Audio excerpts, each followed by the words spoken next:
कौन आपण मैंने भी ठंडा हेले स्नीजिंग हेले रनी नोज हेले सेट्रिजिन खाउछंती किंतु जानि नाहंती सेट्रिजिन आम बॉडी रे जाई केमिति काम करूछि। आसंतु मु आपण मन बुझौछि सेट्रिजिन आम बॉडी रे जाई केमिति काम करूछि। सेट्रिजिन होछि गोटे एंटीहिस्टामाइन कैटेगरी ड्रग। हम प्रथमे बुझिबा हिस्टामाइन कोन।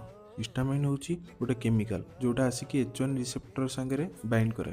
बाइंड हेले कौन हम आम बॉडी रे इचिंग हुए स्नीजिंग हुए और रनी नोज हुए ये सिम्पटम्स किसी देखाए। एबे आम बुझा कौन ना सेट्रिजिन जितेबाला आम खाती सी आम बॉडी रे आसिक फास्ट कौन कराए ना H1 रिसेप्टर को ब्लॉक कर दिए।